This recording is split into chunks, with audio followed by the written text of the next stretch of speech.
तो ये वीडियो में हम chapter 10 halo alkane and hello Erin के 20 इंपॉर्टेंट एमसीक्यूज़ का सॉल्यूशन करने वाले हैं। सबसे पहला क्वेश्चन आप देखो, the decreasing order of reactivity of following organic molecule toward AgNO3 solution is. तो आप यहाँ पे ये समझो कि रिएक्शन क्लोराइड का होगा और AgNO3 से होगा सब्सटीट्यूशन। तो यहाँ पे SN1 रिएक्शन होगा। अब SN1 रिएक्शन में क्या बनेगा, आपको पता है ना, कार्बोकेटाइन बनेगा। अब कौन सबसे ज़्यादा रिएक्शन देगा, किसका रिएक्शन सबसे फास्ट होगा? तो जिसका कार्बोकेटाइन स्टेबल होगा उसका रिएक्शन सबसे ज़्यादा होगा। तो हमारे पास जो पहला ऑप्शन है ए, इसमें से कार्बोकेटाइन कौन सा बनेगा देख लो। ये बनेगा उसका कार्बोकेटाइन जो है एरोमेटिक, सिर्फ एरोमेटिक है, इसमें कोई मैसोमेरिक इफेक्ट नहीं है। अगर आप बी देखो, यहाँ पे जब क्लोरीन निकलेगा तो ये मिथॉक्सी ग्रुप की वजह से इसमें कौन सा इफेक्ट आएगा, प्लस एम इफेक्ट आएगा, क्योंकि ये जो ग्रुप है वो इलेक्ट्रॉन डोनेटिंग ग्रुप है। तो प्लस एम इफेक्ट भी है और ये एरोमेटिक भी है। So because of aromatic nature it will have resonance, okay, and that resonance is positive resonance और positive mesomeric effect. Because of that, stability of this will be more as compared to A. तो दो options आपको मिल गए, B का stability A से ज़्यादा होगा। अब ये आपको ऑप्शन C और D दोनों में दिखेगा, तो ऑप्शन B और A ये निकल जाएंगे। अब बाकी रहे C और D। तो आप देखो C जो आपको दिया है उसमें बनेगा सेकेंडरी कार्बोकेटाइन। ये Cl अगर निकलेगा तो यहाँ बनेगा सेकेंडरी कार्बोकेटाइन। इसके अलावा इसमें कोई दूसरा मैसोमेरिक इफेक्ट नहीं है। लेकिन अगर आप डी देखो तो डी में जब ये Cl निकलेगा तो वो Cl निकलेगा तो इसमें भी सेकेंडरी कार्बोकेटाइन बनेगा, but because of this nitro group which is electron withdrawing group it shows minus M effect. ये जो इसका माइनस एम इफेक्ट है उसकी वजह से स्टेबिलिटी डी का कम होगा, stability of C will be more. तो ये ऑर्डर हम इस तरह से लिखेंगे, सबसे ज़्यादा स्टेबल कौन होगा, जिसमें एरोमेटिक भी है वो कार्बोकेटाइन और प्लस एम इफेक्ट भी है। ऑप्शन ए जो है, ए कंपाउंड जो है उसमें सिर्फ एरोमेटिक सब्सटेंस है, वो उसमें कोई मैसोमेरिक इफेक्ट नहीं है। Then C is the secondary, D is also secondary, but D shows minus M effect जिसकी वजह से स्टेबिलिटी कम होगा। सो ये ऑर्डर कहाँ दिया है देखो, option C has this order. So this is the correct answer. क्या याद रखना है आपको यहाँ पे, ये SN1 रिएक्शन है तो कार्बोकेटाइन जो स्टेबल होगा वो सबसे ज़्यादा रिएक्टिव होगा। इसका मतलब है इसमें जो बी कंपाउंड है वो सबसे ज़्यादा रिएक्टिव होगा क्योंकि उसमें जो मिथॉक्सी ग्रुप है वो इलेक्ट्रॉन डोनेटिंग ग्रुप है और उसकी वजह से दिखाएगा वो plus M effect, and because of that stability of carbocation is more, तो उसका रिएक्शन सबसे ज़्यादा होगा। सो ये ऑर्डर हमने देखा। आइए अब देखते हैं सेकेंड क्वेश्चन। देखिए सेकेंड क्वेश्चन में आपको नियोपेंटाइल अल्कोहल में से एल्किन मिलेंगे ऐसा बोला है। तो सबसे पहले ये समझ लो नियोपेंटाइल अल्कोहल कैसा होता है। आपको नियोपेंटाइल अल्कोहल का स्ट्रक्चर पता होना चाहिए। मैं यहाँ पे ड्रॉ कर देता हूँ, चलो। CH3 C CH3 CH3 CH2OH, this is neopentyl alcohol. इसको हम हीट करते हैं तो 85% इज टू 15% मिक्सचर मिलेगा एल्किन A एंड B का, है ना।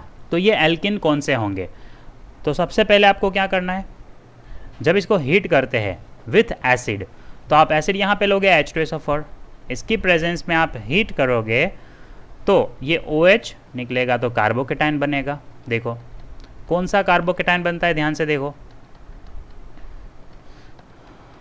ये जो कार्बोकेटाइन बना ये तो प्राइमरी है और कार्बोकेटाइन का स्टेबिलिटी आपको पता है ना, tertiary carbocation is more stable. तो इसमें होगा रीअरेंजमेंट, स्टेबिलिटी इंक्रीज करने के लिए इसमें होगा रीअरेंजमेंट। अब रीअरेंजमेंट कैसे होगा देख लो, ये CH2 यहाँ शिफ्ट हो जाएगा, तो इसका जो पॉजिटिव कार्बन चार्ज है वो ये कार्बन पे आ जाएगा। ध्यान से देखना, इसका रीअरेंजमेंट जो होता है वो मैं नीचे दिखा रहा हूँ। CH3 C CH2 CH3, इस तरह से हो गया रीअरेंजमेंट, और नीचे एक CH3 है। आपने क्या देखा, ये CH2 का शिफ्टिंग ऊपर हो गया, so this carbon becomes positive and now this is tertiary carbocation, है ना। यहाँ से हमें ये प्रोडक्ट मिला। अब टर्शरी कार्बोकेटाइन तो बन गया, लेकिन इसमें जब H+ ऐड करेंगे, है ना, तो रिएक्शन क्या होगा, डबल बॉन्ड बनेगा। वो कहाँ पे बन सकता है, हमारे पास कितने बीटा कार्बन है देखो, how many beta carbons we have, let me show you, these are beta carbons. तो यहाँ से अगर हाइड्रोजन निकलेंगे वो तो सेम प्रोडक्ट होगा, और यहाँ से बनेगा तो एक डिफरेंट प्रोडक्ट होगा। कितने प्रोडक्ट्स मिलेंगे देख लो, नंबरिंग दे दे इसको हम, 1 2 3 4। सो पहले मैं फर्स्ट कार्बन से हाइड्रोजन रिमूव करता हूँ। सो ध्यान से देखना प्रोडक्ट क्या होगा। From the first carbon I am removing hydrogen, so this will B 1 product, ये एक प्रोडक्ट हो गया। अब एक काम करते, वो CH3 को एज इट इज़ रखो, और थर्ड कार्बन से हम हाइड्रोजन रिमूव करते हैं, एलिमिनेशन होगा, थर्ड कार्बन से हम हाइड्रोजन रिमूव करेंगे, है ना। सो अब आप देखो ऐसा प्रोडक्ट कहाँ दिया है। अब बोलोगे सर यहाँ पे तो समझ में नहीं आ रहा, ये ज्योमेट्रिकल आइसोमर्स जैसे स्ट्रक्चर्स दिए हैं। तो आप, मैं जो सर्कल कर रहा हूँ वो देखो आप, ये वाला ये है या नहीं, ऑप्शंस में देख के आप देखो, CH2 टर्मिनल पे है ना। इसको मैं फिर से थोड़ा सा मॉडिफाई करके आपको दिखाता हूँ। इसको हम ऐसा लिख सकते हैं, ये CH2 मैंने यहाँ लिखा ऐसे। अब यहाँ से CH3, तो ऐसे लाइन बना दिया, फिर ये CH2 ये CH3, देख लो इसको हमने ड्रॉ किया इस तरह से। और सेकंड जो है कौन सा, ऑप्शन बी में देखो ये वाला, वो ये कंपाउंड है। ध्यान से देखो तो समझ में आएगा आपको। 2 CH3 को हम, ये जो 2 CH3 है ये वाले, इसको ऐसा दिखा देते हैं, CH3 C CH3, फिर डबल बॉन्ड करके एक और CH3। अब ध्यान से देखो क्या ऐसा कंपाउंड है ये, थोड़ा इसको जूम आउट कर देता हूँ तो आपको समझ में आएगा। Okay, check it. Option B जो आपके पास है वो सेम प्रोडक्ट यहाँ मिल गया हमें। सो दिस इज़ बीटा एलिमिनेशन, याद रखना ये सिंपल बीटा एलिमिनेशन है। OH अगर रिमूव करेंगे हम तो पहले कार्बोकेटाइन बना, लेकिन ये प्राइमरी कार्बोकेटाइन है तो स्टेबल नहीं है, इसलिए टर्सरी कार्बोकेटाइन में कन्वर्ट हुआ, और टर्सरी कार्बोकेटाइन बन के इसके जो बीटा कार्बन से हाइड्रोजन निकलेंगे उसमें हमारे पास 2 पॉसिबिलिटीज़ है, और वो 2 पॉसिबिलिटीज़ मैंने आपको यहाँ पे दिखाई। So option B is the correct answer, you can check it. चलो अब देखते हैं third question. Elimination reaction of 2 bromopentane to form pent2ene is. अब यहाँ पे पहले आप 2 ब्रोमो पेंटेन ड्रॉ कर दो, CH3 CH2 CH2, मैं यहाँ पे ब्रोमीन दिखाता हूँ, तो ये हो गया 2 ब्रोमो पेंटेन। इसमें से क्या प्रिपेयर किया हमने, pent2ene, तो CH3 CH2 CH CH CH3, इसको हम pent2ene बोलते हैं। मतलब ये कार्बन से हाइड्रोजन रिमूव हुआ और यहाँ से ब्रोमीन, ये अल्फ़ा कार्बन है, इसके दोनों तरफ जो है उसको बीटा कार्बन बोलते हैं। तो pent2ene बना, मतलब ये कौन सा प्रोडक्ट है। आप देखना यहाँ पे मल्टीपल आंसर्स पॉसिबल है, ये ABCD 4 रिएक्शंस है, और ऑप्शंस में आपको देखो ऐसा बोला है कौन सी रिएक्शन करेक्ट होगी। सबसे पहले तो ये देखो बीटा कार्बन से हाइड्रोजन निकला, इसलिए हम इसको बीटा एलिमिनेशन बोल सकते हैं, यस और नो। बीटा कार्बन से हाइड्रोजन निकला So this is simple beta elimination.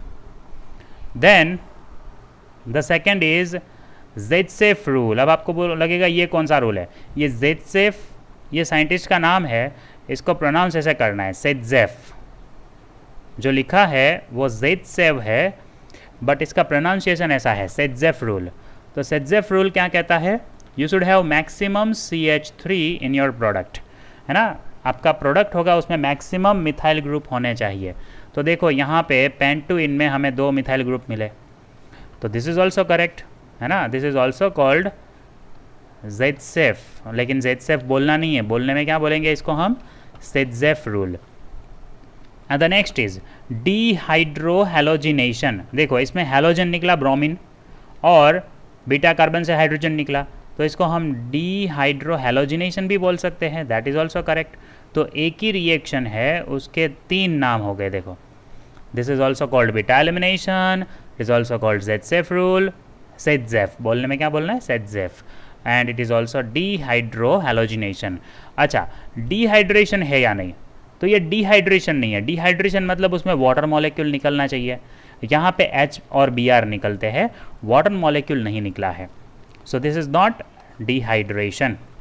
ठीक है, तो थर्ड क्वेश्चन भी आपको समझ में आना चाहिए, ये एक रिएक्शन के 3 नाम है. चलो अब देखते हैं next question number 4. Identify compound X in the following sequence of reaction. ये जो रिएक्शन हुआ इसमें बीच में X बनता है, वो क्या होगा. अब ध्यान से देखो, रिएक्शन पे लिखा है Cl2H न्यू. अगर आप ये चैनल में मैंने जो वीडियोस अपलोड किए हैं उसमें फंडा नंबर 5 देखोगे, ऑर्गेनिक केमिस्ट्री का फंडा, उसमें मैंने जो 5th फंडा समझाया है उसमें कन्वर्जेंस में आपको समझाया था कि आपको ये देखना है कि कौन सा रिएजेंट ऐड किया है. अब जब ये टॉल्यूइन में हम क्लोरीन ऐड करते हैं इन प्रेजेंस ऑफ सनलाइट है, देखो H न्यू मतलब सनलाइट. सो मैंने कहा था ना, सनलाइट के प्रेजेंस में अगर क्लोरीनेशन करोगे तो साइड चेन हेलोजिनेशन ही होगा. CH2Cl यही होगा हमारा प्रोडक्ट, ये आप याद रखो. लेकिन आप बोलोगे सर इससे एल्डिहाइड बनेगा या नहीं, तो नहीं, इससे नहीं बनेगा. सो एक और बार सेम आप ये करोगे, फिर से एक बार क्लोरीनेशन करोगे तो क्या बनेगा, एक और बार क्लोरीनेशन होगा तो CHCl2 बनेगा, फिर उसमें से एल्डिहाइड बन सकता है. सो बहुत सारे स्टूडेंट्स ऑप्शन डी टिक करके आते हैं, वो सोचते हैं साइड चेन हेलोजिनेशन से बनेगा benzyl chloride, but that will be wrong answer, क्योंकि उसमें से बेंजाल्डिहाइड नहीं बनेगा. बेंजाल्डिहाइड किस में से बनेगा, हमारे पास होना चाहिए बेंजाल्ड डाइक्लोराइड. अब बेंजाल का मतलब क्या होता है, बेंजीन पे CH होता है तो उसको कहते हैं बेंजाल डाइक्लोराइड. तो बेंजाल डाइक्लोराइड में से बेंजाल्डिहाइड बनेगा. So option A is correct answer, option D tick करके नहीं आना है. चलो अब देखते हैं next number 5, the decreasing order of reactivity. देखो मैंने आपको कहा था कि ये चैप्टर में से ऑर्डर ऑफ रिएक्टिविटी वाले बहुत सारे क्वेश्चंस आएंगे. Toward the dehydrohalogenation, E one reaction है तो कौन सबसे ज़्यादा रिएक्शन देगा वो पहले लिखना है, कौन सबसे कम रिएक्शन देगा वो बाद में लिखना है. सो आप जितने भी यहाँ पे प्रोडक्ट है उसको ध्यान से देखो. सबसे पहले ये है प्राइमरी, उसके बाद ये, अगर आप ध्यान से देखो ये भी प्राइमरी है और ये एलाइल नहीं है. एलाइल समझने की गलती नहीं करना है इसको. ये है सेकेंडरी और ये, इसको आप एलाइल बोल सकते हो. यहाँ पे जब कार्बोकेटाइन बनेगा तो उसके नेक्स्ट कार्बन पे डबल बॉन्ड है. So yes you can call it allyl, but secondary allyl है. तो सबसे ज़्यादा स्टेबिलिटी इसका होगा डी. डी का स्टेबिलिटी, कार्बोकेटाइन जो इसका बन रहा है, जब वहाँ से Cl निकलेगा तो ये कार्बोकेटाइन बना, इसका स्टेबिलिटी सबसे ज़्यादा होगा. कार्बोकेटाइन बन गया तो ये लाइन नहीं ड्रॉ कर सकते हम. ओके, इसकी वजह से, ये डबल बॉन्ड की वजह से इसमें रेजोनेंस होगा, स्टेबिलिटी बढ़ेगा. सो डी का स्टेबिलिटी सबसे ज़्यादा होगा. उसके बाद स्टेबिलिटी आएगा बी. अब बोलोगे बी का क्यों आएगा, क्योंकि जब Cl निकलेगा ये तो उसके बाद जो कार्बन है ना, ये कार्बन, वो कार्बन डबल बॉन्ड इसमें दूर है, बट इसमें भी वो डबल बॉन्ड शिफ्ट होगा तो रेजोनेंस होगा और इसका स्टेबिलिटी ज़्यादा होगा, बट एलाइल से स्टेबिलिटी कम होगा। बाद में कौन आएगा? इसके बाद आएगा सेकेंडरी। कार्बोकेटाइन का ऑर्डर आपको पता होना चाहिए। कार्बोकेटाइन में टर्शरी ज़्यादा स्टेबल, फिर सेकेंडरी, फिर प्राइमरी। सो जब Cl जो C ऑप्शन है उसमें से निकलेगा तो सेकेंडरी कार्बोकेटाइन बनेगा, और ए प्रोडक्ट, ए रिएक्टेंट जो आपको दिया है वहाँ से जब Cl निकलेगा तो वो क्या बनेगा? Primary carbocation. आप ये सोच लो, ये Cl जब निकलेगा तो जो कार्बोकेटाइन बनेगा वो होगा प्राइमरी। सो ये है correct order D, B, C, A। अब ऐसा ऑप्शन कहाँ दिया है देखो, this is the decreasing order given in option D. Allyl सबसे ज़्यादा स्टेबल होगा, उसके बाद आएगा दूसरा जिसमें sp2 कार्बन एडजेसेंट कार्बन पे नहीं है, थोड़ा दूर है, बट उसका स्टेबिलिटी ज़्यादा होगा। बाद में आएगा सेकेंडरी और बाद में आएगा लास्ट में प्राइमरी। सो इवन रिएक्शन, इसमें भी बीच में कार्बोकेटाइन बना और कार्बोकेटाइन में स्टेबिलिटी सबसे ज़्यादा कौन सा होगा? तो ध्यान रखो, secondary carbocation is more stable as compare to primary, इसलिए हमने ये ऑर्डर लिखा है। ओके, अब देखते हैं नेक्स्ट क्वेश्चन। हमारा नेक्स्ट क्वेश्चन 6 नंबर का, consider the following reaction, which of the reaction will not provide सेटजेफ product. अच्छा, सेटजेफ प्रोडक्ट मतलब उसमें बीटा कार्बन से हाइड्रोजन निकलेगा और ज़्यादा मिथाइल मिलने चाहिए, ऐसा पॉसिबिलिटी कहाँ होगा? मैं हर एक रिएक्शन आपको ड्रॉ करके दिखाऊंगा। सबसे पहला यहाँ पे हम ले लेते हैं ऑप्शन जो ए दिया है, उसमें देखो CH3 3 है कार्बन पे, तो आप इसको ऐसे दिखाओ, ये CH3 ये कार्बन पे कितने हैं? 3 है, इस तरह से। बाद में क्या है? CH, उसी पे OH। मेरा ये जो चीज़ें ऐसे लिखी है ना, इसको समझना है आपको कि उसको जब आप स्ट्रक्चर में दिखाओगे तो कैसे लिखोगे। अब यहाँ से जब OH निकलेगा तो इसका जो बीटा कार्बन है वहाँ से हाइड्रोजन निकालना पड़ेगा।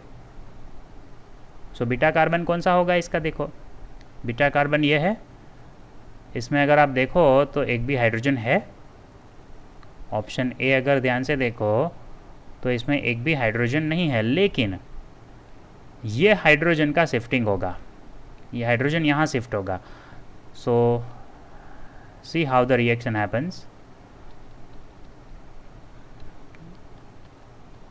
इस तरह से यहाँ से OH निकला तो CH3 यहाँ पे आ जाएगा,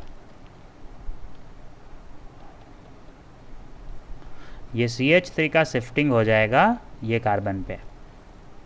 so yes, the product is possible, है ना।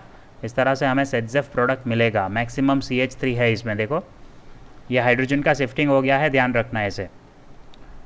नाउ ऑप्शन बी देखो, इसमें CH3 CH CH3 CH Br CH3, यहाँ से Br निकलेगा, एल्कोहलिक KOH है ना, एल्कोहलिक KOH है तो आपको पता है बीटा एलिमिनेशन होगा। सो बीटा कार्बन से हाइड्रोजन निकलेगा। सो yes, this also gives the सेटजेफ product, इसमें भी हमें सेटजेफ प्रोडक्ट मिलेगा। यहाँ से Br निकल गया, सिर्फ हाइड्रोजन है।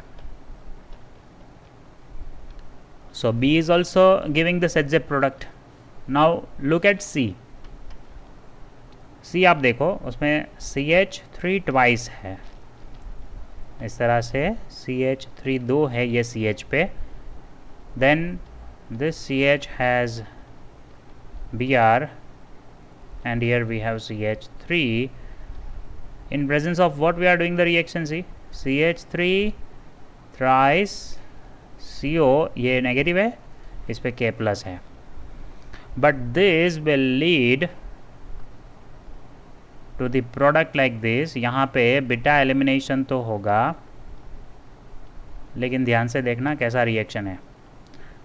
ये H को कुछ नहीं हुआ, देखो बीटा कार्बन जो अंदर है उस पर कुछ नहीं हुआ, तो रिएक्शन कहाँ पे हुआ? ये Br निकलेगा तो हाइड्रोजन ये CH3 से गया, देखना ध्यान से। सो this product is not सेटजेफ product, क्योंकि यहाँ पे CH3 हमें ज़्यादा नहीं मिले, है ना, ये जो बाहर वाला कार्बन है यहाँ से हाइड्रोजन गया। So this product is not a Saytzeff product. Option C आपको टिक करना है, ध्यान रखना गलती ना हो आपसे। लेकिन एक और रिएक्शन है वो देख लेते हैं, ऑप्शन डी, ये इसी में दिखा देता हूँ चलो। CH3 ट्वाइस COH, तो जब यहाँ से OH निकालेंगे तो इसका जो बीटा कार्बन है वहाँ से हाइड्रोजन जाएगा। So see the product, CH3 twice C double bond CH CHO। So yes, this is also Saytzeff product. Saytzeff product किसको कहते हैं? जिसमें CH3 से हाइड्रोजन नहीं निकलेगा, मैक्सिमम CH3 मिलेंगे तो उसको हम सेटजेफ प्रोडक्ट कहते हैं। तो ये क्वेश्चन में आपका आंसर आ गया सी। अब देखते हैं नेक्स्ट 7th, साइक्लिक है। साइक्लिक देख के डर जाते हैं। HBr इन एक्सेस हम ऐड करेंगे तो रिएक्शन क्या होगा? तो आपको ये पता है ना, इपॉक्सी है ये अगर आप वीडियोस मेरे ध्यान से देखोगे तो पता चल जाएगा। This is epoxy ethane, but उसमें यहाँ पे मिथाइल ग्रुप रख दिया, ME का मतलब होता है मिथाइल। सो ये रखने से क्या होता है? तो सबसे पहले आप देखो, एक्सेस ऑफ HBr ऐड किया हमने, मतलब HBr ज़्यादा ऐड कर दिया है तो SN2 रिएक्शन होगा। अब SN2 रिएक्शन इसमें कैसे होगा ध्यान से देखना। ये CH2 है ना, यहाँ से बॉन्ड टूटेगा, यहाँ से बॉन्ड टूटेगा तो ये CH3 है, उसके बाद ये CH है, मतलब ये यहाँ से बॉन्ड टूट गया इस तरह से, तो इस पर हाइड्रोजन आया और एक हाइड्रोजन यहाँ आएगा। ओके, हाँ 1 मिनट ध्यान से देखना। ये ऑक्सीजन पे H आया और ये इस पे ब्रोमीन आएगा। HBr ऐड किया ना हमने, we have added HBr, I show it with different colour. Oxygen पे H और एक कार्बन पे Br। सो प्रोडक्ट ध्यान से देखना, ये CH3 बन गया, टर्मिनल कार्बन, CH है, इस पे आ गया OH, और इस पे एक और प्रोडक्ट हम लिख देते हैं, क्या है यहाँ पे CH2 CHOH एंड CH3। इस तरह से ये मिलेगा हमें। 3 कार्बन है हमारे पास, एक CH3 है, CH पे OH है और फिर CH2 उस पे आएगा Br। CH2Br हम कहाँ दिखाएंगे? The terminal carbon will show the CH2Br। यहाँ पे हम दिखा देते हैं CH2Br। Okay, so this is how this will be the first product by first attack of HBr। अब एक और बार HBr ऐड करेंगे तो क्या होगा?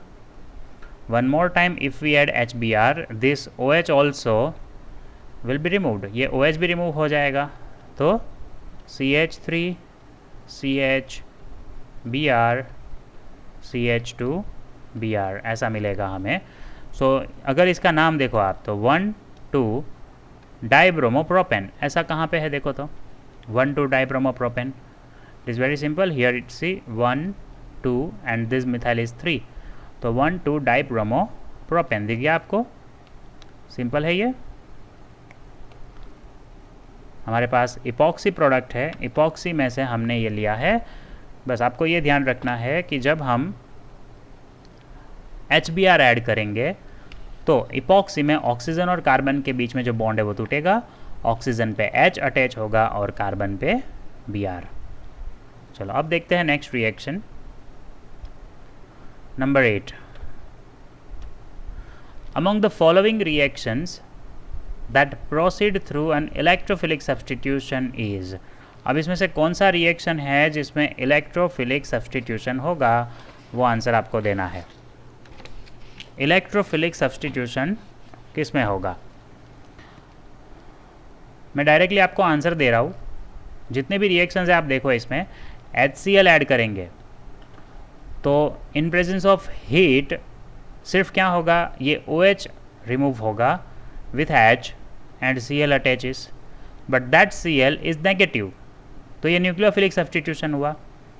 सिमिलरली B, उसमें N2 रिलीज़ हुआ और जो Cl अटैच हुआ Cu2 Cl2 से वो भी नेगेटिव है, so that is also nucleophilic.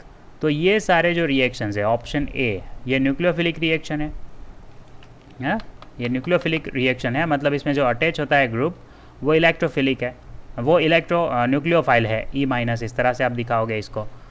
सो ऐसे ध्यान रखो, the A is nucleophilic reaction, B is also nucleophilic reaction. ऐसा क्यों? सो मैं आपको दिखा देता हूँ। इसमें जो न्यूक्लियोफाइल यूज़ हुआ है वो है Cl-, सेकेंड उसमें भी है nucleophile Cl-, but the option C, आप ध्यान से देखो, ए और बी आप रॉन्ग कर दोगे, बट ऑप्शन सी देखो, इसमें हमने Cl2 ऐड किया इन प्रेजेंस ऑफ AlCl3। तो AlCl3 is a Lewis acid which takes one Cl from Cl2 and forms Cl plus which is electrophile।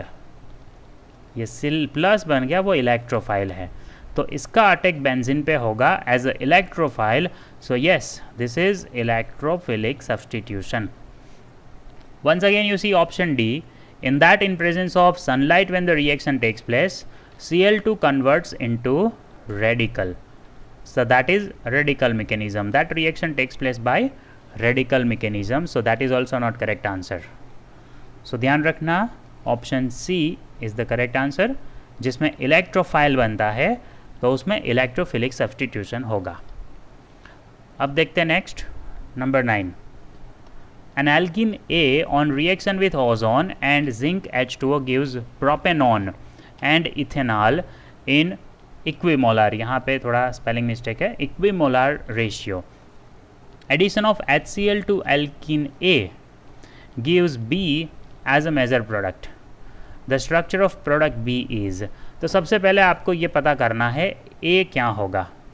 आपको देखो, ओजोनोलिसिस से ये रिएक्शन से प्रोपेनॉन मिला और इथेनॉल मिला, इसको आप ऐसे ड्रॉ करो, यहाँ पे जैसा मैं बोल रहा हूँ सेम वैसे ही ड्रॉ करना है, तो आपको ए का स्ट्रक्चर मिल जाएगा। प्रोपेनॉन इस तरह से ड्रॉ करो, इसका जो कार्बोनिल ग्रुप है राइट साइड दिखाओ, और इथेनॉल कैसे ड्रॉ करोगे देखो, CH3 CHO, ये इथेनॉल ड्रॉ किया। देखो एक तरफ मैंने ड्रॉ किया है प्रोपेनॉन और राइट साइड ड्रॉ किया है इथेनॉल। अब आपको ए का स्ट्रक्चर चाहिए ना, ए क्या होगा, कौन सा एल्किन होगा वो, तो आप ऐसा करो, ये दोनों ऑक्सीजन्स को निकाल दो, ये हिंट याद रखना, ये दोनों ऑक्सीजन्स को निकाल दो तो आपको मिल जाएगा ए, जिसमें से ओजोनोलिसिस हुआ है। This will be the structure of A. ये एल्कीन है, हमें एल्कीन मिला, एल्कीन कौन सा है। अब आपको ये बोला है इसमें अगर एडिशन होगा HCl का तो मेजर प्रोडक्ट होगा B, उसका स्ट्रक्चर क्या होगा। So here you have to follow Markovnikov rule. आप HCl ऐड करोगे तो H अटैच होगा वो कार्बन पे जिस पे ज़्यादा हाइड्रोजन है, सो H यहाँ अटैच होगा इस पे और Cl यहाँ अटैच होगा। So what will be your product, C the product will be like this, CH3 C CH3 Cl CH2 CH3। अब आप देखो ऐसा ऑप्शन कहाँ दिया है, ये CH2 दोनों यहाँ दिख रहा है आपको, देखो ये CH3, फिर कार्बन पे Cl है and then CH2 CH3 CH2 CH3। So D is the correct answer. Hint याद रखना, जब भी ओजोनोलिसिस वाला क्वेश्चन होगा तो आपको प्रोपेन कैसे ड्रॉ करना है, एल्किन कैसे ड्रॉ करना है उसका, तो जो भी कार्बोनिल कंपाउंड्स है उसके ऑक्सीजन्स को सामने रखो, वो रिमूव करोगे, बीच में डबल बॉन्ड दिखा दोगे, ये दोनों कार्बन के बीच में डबल बॉन्ड दिखा दो, दैट इज़ योर एल्किन, और फिर उसमें HCl ऐड किया तो मार्कोनिकॉफ प्रोडक्ट मिल गया। अब देखते हैं next, number 10। Give IUPAC name of following compound. अब देखो यहाँ पे आपको IUPAC नेम लिखना है इसका, तो नंबरिंग पहले तो आप देखो कहाँ से करोगे, इसका कितने कार्बन होंगे लॉन्गेस्ट चेन में वो देख लो, 1 2 1 2 3 4, ये तो 4 आएंगे। अगर दूसरा सिलेक्शन लेते हैं 1 2 3 4 5, तो अगर यहाँ से सिलेक्शन लिया तो 5 आते हैं। बट आप नंबरिंग कहाँ से स्टार्ट करोगे? ब्रोमीन को पहला प्रेफरेंस होगा या डबल बॉन्ड को? तो आपको ये पता होना चाहिए double bond gets first preference, उसके बाद हेलोजेंस को प्रेफरेंस मिलता है। सो इसलिए नंबरिंग हम करेंगे तो इस तरह से आएगा, यहाँ से लेंगे नंबरिंग 1 2 3 4 एंड 5। तो 4 पे ब्रोमो, 3 पे मिथाइल और सेकंड पे है डबल बॉन्ड। तो सबसे पहले लिखेंगे 4 पे ब्रोमो, उसके बाद क्या है, थर्ड कार्बन पे मिथाइल है, फिर टोटल नंबर ऑफ कार्बन कितने हैं, 5 है, तो हम लिखेंगे पेंट, और सेकंड कार्बन पे है डबल बॉन्ड तो 2 इन। अब ऐसा तो एक ही ऑप्शन है, देखो 4 ब्रोमो 3 मिथाइल पेंट 2 इन। बहुत सारे स्टूडेंट्स नंबरिंग गलती कर देते हैं 2 ब्रोमो, ब्रोमीन को सेकंड नंबर दे देते हैं, बट आपको ये प्रेफरेंस ऑर्डर पता होना चाहिए। डबल बॉन्ड को पहले प्रेफरेंस मिलेगा, बाद में हेलोजन आएगा। चलो अब देखते हैं नेक्स्ट क्वेश्चन नंबर 11 देख लेते हैं। क्या दिया है, the major product of following reaction is. Reaction यहाँ पे है, ये वाला रिएक्शन, इसमें जब हम KOH ऐड करते हैं इथेनॉल की प्रेजेंस में, मतलब एल्कोहलिक है, सिंपल एल्कोहलिक है, तो बीटा एलिमिनेशन आप यहाँ दिखाओगे बीटा एलिमिनेशन। तो बीटा एलिमिनेशन से आपको क्या याद रखना है, हाइड्रोजन कहाँ से रिमूव करोगे?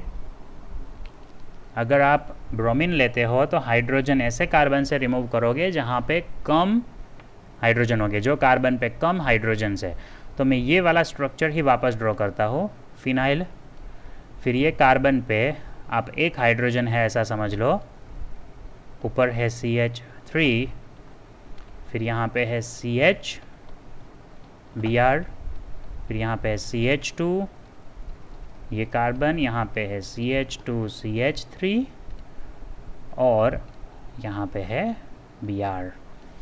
ये Br रिमूव करना है तो आपके पास दो पॉसिबिलिटीज़ है, आप ये बीटा कार्बन से रिमूव कर सकते हो हाइड्रोजन या फिर इससे, बट मेजर प्रोडक्ट दिखाने के लिए वो कार्बन से हाइड्रोजन निकालना है जहाँ ऑलरेडी कम हाइड्रोजन है, तो यहाँ से हाइड्रोजन निकालोगे।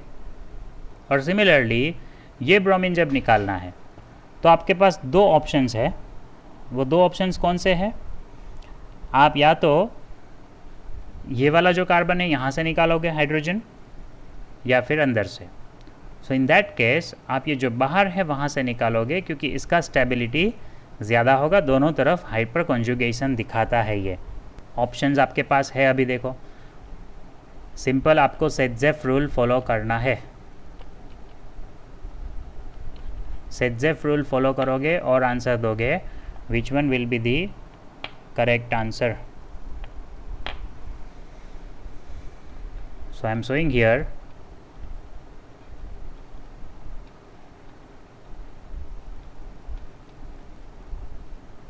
ध्यान से देखना। ओके, तो ऊपर से ये बन गया product C, this will be the major product. और एक ऑप्शन कहाँ दिखेगा आपको, ऐसा देखो, where is this option given, option D इसके जैसा लग रहा है। ओके, अब आते हैं नेक्स्ट क्वेश्चन पे। The increasing order of reactivity of the following compound toward reaction with alkyl halide directly is। increasing order, ध्यान से सुनो, of reactivity for the following compound with alkyl halide, मतलब RX, इसके साथ सबसे ज़्यादा रिएक्टिविटी किसका होगा। सो आप ध्यान से देखो, ये रिएक्टिविटी समझाने के लिए आपको न्यूक्लियोफिलिसिटी ऑर्डर पता होना चाहिए। जो सबसे ज़्यादा न्यूक्लियोफाइल स्ट्रॉन्ग होगा उसका रिएक्शन सबसे ज़्यादा होगा। तो कौन सा न्यूक्लियोफाइल स्ट्रॉन्ग न्यूक्लियोफाइल है या सबसे स्टेबल न्यूक्लियोफाइल है, उसका ऑर्डर इंक्रीजिंग ऑर्डर दिखाना है, तो सबसे कम वाला पहले लिख लेते हैं। सबसे कम न्यूक्लियोफाइल कौन सा है, सो आएगा सेकेंड, उसके बाद आता है फर्स्ट, बाद में आएगा 3 और उसके बाद आएगा 4। तो ये इंक्रीजिंग ऑर्डर हुआ। अब इसको देख लो आप कैसे, 4 सबसे ज़्यादा क्यों हुआ? यहाँ पे NH2 है, तो ये NH2 एनिलीन, इसका टेंडेंसी, इसका जो न्यूक्लियोफाइल बनेगा, कैसे न्यूक्लियोफाइल कैसे बनेगा, ये एक H रिमूव करेगा, है ना, तो ये बन जाएगा, एक H रिमूव करेगा तो NH माइनस बनेगा, वो सबसे स्ट्रॉन्ग न्यूक्लियोफाइल है। उसके बाद अब देखो फर्स्ट वन, इसमें NH2 है, वो H रिमूव करेगा, एक H रिमूव करेगा तो NH माइनस बनेगा, but that is CONH, amide है। सो ये ऑर्डर आप याद रखना, न्यूक्लियोफाइल का जो ऑर्डर आपको याद रखना है वो एनिलीन सबसे, कैसा लिखोगे, सबसे ज़्यादा न्यूक्लियोफाइल, स्ट्रॉन्ग न्यूक्लियोफाइल है एनिलीन। उसके बाद आएगा एमाइड, CONH2 जो है वो कम होगा। उसके बाद कौन आएगा आफ्टर दैट, सॉरी, एनिलीन के बाद आप लिखोगे ये वाला थर्ड नंबर, ये सबसे ज़्यादा। फिर आएगा फर्स्ट, दैट इज़ एमाइड,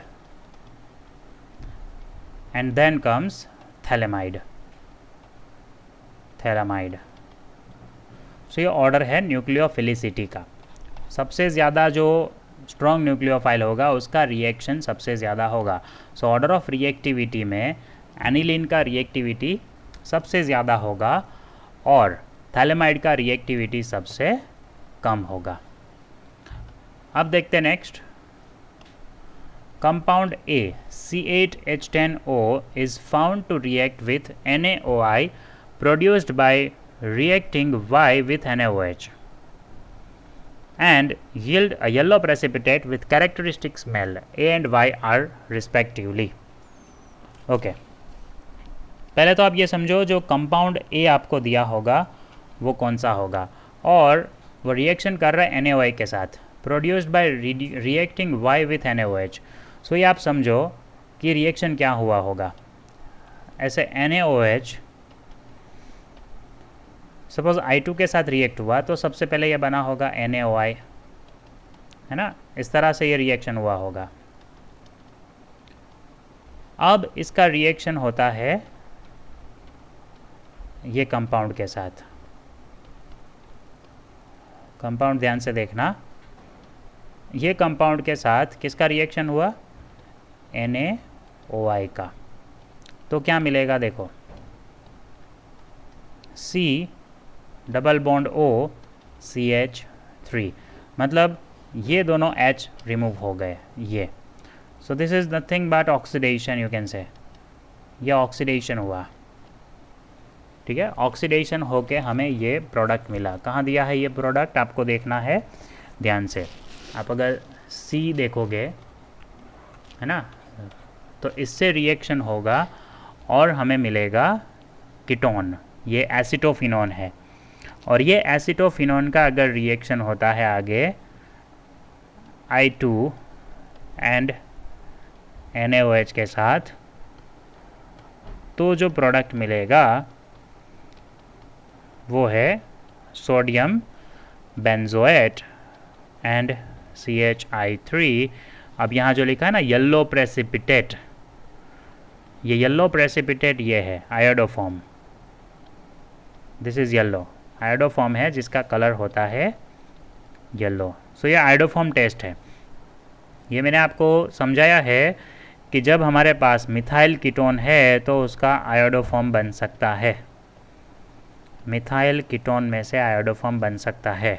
और आपको यहाँ जितने भी ये स्ट्रक्चर्स दिए हैं ABCD ऑप्शंस दिए हैं, इसमें से मिथाइल कीटोन कौन बना सकता है, देखो methyl ketone can be given by option C only, और जो मिथाइल कीटोन बनाएगा उसी का आयोडोफॉर्म टेस्ट होगा, है ना। येलो प्रेसिपिटेट आयोडोफॉर्म से मिला तो आयोडोफॉर्म टेस्ट सिर्फ कौन देगा, या कोई भी हेलोफॉर्म टेस्ट कौन देगा, सिर्फ मिथाइल कीटोन देगा। लेक्चर अगर ध्यान से आपने देखा होगा तो ये पता चलेगा, मिथाइल कीटोन से हेलोफॉर्म रिएक्शन होगा और मिथाइल कीटोन कौन देगा, ये वाला अल्कोहल ही देगा जिसके पास बीटा कार्बन पे मिथाइल होगा। दूसरा कोई भी अल्कोहल आप देखो तो उसमें बीटा कार्बन पे मिथाइल ग्रुप नहीं है, so it will not give methyl ketone which can not give haloform test. So our option A is the correct answer, option C sorry, जिसमें बीटा कार्बन पे methyl है। Now we are moving to next question number 14। Hydrocarbon A react with bromine bye substitution to form alkyl halide. आपको ये पता करना है ए कौन होगा जिसका रिएक्शन हुआ है ब्रोमीन के साथ, है ना, ब्रोमीन के साथ रिएक्शन हुआ और अल्काइल हैलाइड मिला RX, which by Wood's reaction is converted into gaseous hydrocarbon containing less than 4 carbon atoms। अब इसमें से वुड्स रिएक्शन हुआ और वुड्स रिएक्शन से हमें ऐसा हाइड्रोकार्बन मिला जिसमें 4 से कम कार्बन होंगे। अब 4 से कम कार्बन तो वुड्स रिएक्शन से तो 2 कार्बन मिल सकते हैं, तो ए कौन होगा? What will be compound A? आप एज्यूम करो 2 कार्बन कब मिलेंगे? जब यहाँ पे हमारे पास 1 कार्बन तो मिनिमम होना ही चाहिए। अब यहाँ CH3X कब मिलेगा? जब यहाँ पे हमारे पास CH4 होगा। तो CH4 का रिएक्शन ब्रोमीन के साथ हुआ, मिलेगा CH3Br। इसका हमने वुड्स रिएक्शन किया इन प्रेजेंस ऑफ ईथर और एसीटोन, तब जाके मिलेगा CH3CH3। वुड्स रिएक्शन याद करो, रिएक्शन है ना, चैप्टर ध्यान से देखो, लेक्चर जो पढ़ाया है वो ध्यान से देखो, लेक्चर नोट देखो, आपको ये आंसर मिल जाएगा। Methane is the correct answer, क्योंकि मीथेन से आपको मिलेगा ब्रोमोमीथेन और उससे मिलेगा इथेन जिसमें 4 से कम कार्बन है। आप बोलोगे 4 से कम कार्बन तो 3 भी हो सकते हैं, लेकिन कहा था ना वुड्स रिएक्शन में 3 कार्बन वाला प्रोपेन या एल्केन नहीं मिल सकता, और ऑलवेज इवन नंबर में मिलेगा, या तो 2 कार्बन मिलेंगे या 4 कार्बन मिलेंगे। इस तरह से इवन नंबर वाले एल्केन्स वुड्स रिएक्शन से बनेंगे। तो methane is the correct answer, ध्यान से समझो ये। अब देखते हैं next. Which of the following carbocation is expected to be most stable? सबसे ज़्यादा स्टेबल कौन होगा? NO2 है ना, which is a strong electron withdrawing group, it destabilise carbocation. इसकी वजह से कार्बोकेटाइन का स्टेबिलिटी कम होगा। तो आप ऑप्शन सी देखो, है ना, उसमें NO2 सबसे दूर है, तो NO2 सबसे दूर है कार्बोकेटाइन से, इससे पैरा से, from para position it is very far, so उसका इफ़ेक्ट कम होगा इसमें। यहाँ एकदम नज़दीक है तो ये लिस्ट स्टेबल होगा, आप ऐसा बोल सकते हो, है ना। जहाँ कार्बोकेटाइन नज़दीक होगा तो उसका स्टेबिलिटी कम होगा। ये मेटा पे है, मेटा पे नाइट्रो का सबसे ज़्यादा इफेक्ट होगा because it is Meta directing. तो पैरा पोजीशन सबसे दूर है, तो nitro group electron withdrawing group है जो कार्बोकेटाइन को कम स्टेबल बनाता है। तो पैरा पोजीशन वाला कार्बोकेटाइन सबसे दूर है, इसलिए उसका जो इफ़ेक्ट है वो कम हो जाएगा। So C is the most stable. बाकी जो ऑप्शंस है उसमें पॉजिटिव आयन उसके नज़दीक है नाइट्रो से, तो इसकी वजह से इसका स्टेबिलिटी कम हो जाएगा, इसका स्टेबिलिटी कम होगा। ओके, अब देखते next. Identify the major product PQR in the following sequence of the reaction. बेटा ध्यान से देखो, आपको सबसे पहले AlCl3 दिया है, इसका काम क्या है? ये Cl को ले लेता है, लेविस एसिड है, ये Cl को लेगा। अगर Cl को लेगा तो ये कार्बोकेटाइन बन गया, CH3CH2CH2, ये बन गया कार्बोकेटाइन। लेकिन कार्बोकेटाइन ये कौन सा बना? ध्यान से देखो, नीचे दिखाता हूँ, इट बिकम्स प्राइमरी कार्बोकेटाइन, है ना। और प्राइमरी कार्बोकेटाइन इतना स्टेबल नहीं है, तो इसमें रीअरेंजमेंट होगा। इसको हम 1,2 हाइड्रोजन शिफ्ट बोल सकते हो, मतलब यहाँ से हाइड्रोजन शिफ्ट हो जाएगा इस पे, तो इस तरह से होगा। देखो CH3 CH CH3, तो सेकेंडरी कार्बोकेटाइन बन गया। Primary carbocation will convert into secondary carbocation which is more stable. तो अब ये सेकेंडरी कार्बोकेटाइन बेंजीन पे अटैच होगा, this will attach to benzene, इसका रिएक्शन बेंजीन के साथ होगा तो क्या मिलेगा, इसका नाम आपको पता होना चाहिए, आइसोप्रोपाइल बेंजीन, है ना। ये जो है वो आइसोप्रोपाइल बेंजीन है। अब इसका रिएक्शन ऑक्सीजन के साथ, याद करो ये रिएक्शन मैंने आपको लिखवाया है क्यूमिन प्रोसेस, है ना। लाइव लेक्चर अगर आपने देखे होंगे ध्यान से तो पता चलेगा क्यूमिन प्रोसेस है ये। क्यूमिन प्रोसेस है तो यहाँ ये कार्बन के बीच में ऑक्सीजन आ जाएंगे। Due to this cumene process this will be our oxidised product. और इसका रिएक्शन जब एसिडिक कंडीशन में होगा तो क्या रिलीज हो जाएगा, आप ध्यान से देखो इसमें CH3 से, यहाँ थोड़ा ये ड्रॉ करने में गलती हो गई, CH3 इसके साथ अटैच रहेगा और इस तरह से होगा। तो अब जब हीट करते हैं एसिडिक मीडियम में तो एसीटोन रिमूव हो जाएगा। So our main product will be phenol and acetone is removed. क्या ये क्यूमिन प्रोसेस है, याद करो ये जो स्टेप है ये क्यूमिन प्रोसेस है। Same it is taken from text book, कुछ भी बाहर का नहीं है इसमें। क्यूमिन प्रोसेस आपको याद होना चाहिए। तो फिनॉल और एसीटोन मिला कहाँ पे है ये देखो, तो ऑप्शन ए देखो आप, इसमें फिनॉल है, इसमें एसीटोन भी है और इसमें ये P आइसोप्रोपाइल बेंजीन भी है। So P Q and R is given here, तीनों हमें मिल गए, isopropyl benzene, then phenol and then acetone. चलो अब देखते हैं next number 17, which of the following will react faster through SN1 mechanism. अच्छा, SN1 सबसे ज़्यादा किसका होगा, रेजोनेंस जिसमें सबसे ज़्यादा होगा, रेजोनेंस इफ़ेक्ट, उसकी वजह से सबसे फास्ट रिएक्शन होगा। तो आप ये देखो इसमें रेजोनेंस किस में होता है, आपके सामने ही आंसर है, ये रहा देखो, ये है ना। इसमें आप देखो तो रेजोनेंस होगा, किस तरह से रेजोनेंस होगा, ये CH2 डबल बॉन्ड CH2, जब इसमें से हैलोजन जाएगा तो ये प्लस बनेगा carbocation and now it will have resonance, it shows resonance like this, ये आ गया इसमें रेजोनेंस, इसकी वजह से ये फास्ट रिएक्शन दिखाएगा। अच्छा, आप बोल सकते हो सर ये क्लोरीन निकलेगा तो भी रेजोनेंस होगा, but that Cl can not be removed easily, है ना। इसमें sp2 हाइब्रिडाइजेशन है तो ये Cl बॉन्ड टूट ही नहीं सकता, टूटेगा नहीं तो कार्बोकेटाइन नहीं बनेगा, अगर कार्बोकेटाइन नहीं बना तो उसमें हम रिएक्टिविटी समझाएंगे कैसे। सिमिलरली ये बॉन्ड भी नहीं टूट सकता क्योंकि ये भी sp2 हाइब्रिडाइज्ड है, विनाइल है। सो एलाइल का रिएक्शन सबसे ज़्यादा होता है, याद रखो ये रिएक्टिविटी ऑर्डर आप देखोगे तो पता चलेगा एलाइल का रिएक्शन सबसे ज़्यादा होता है। ऑप्शन डी में भी Cl रिमूव कर सकते हो but that is primary carbocation जिसका रिएक्शन तो सबसे कम है, टर्सरी सेकेंडरी प्राइमरी, और उससे भी ज़्यादा होता है एलाइल। सो ये ऑर्डर याद रखो तो आपको पता चलेगा option A gives faster reaction allyl carbocation.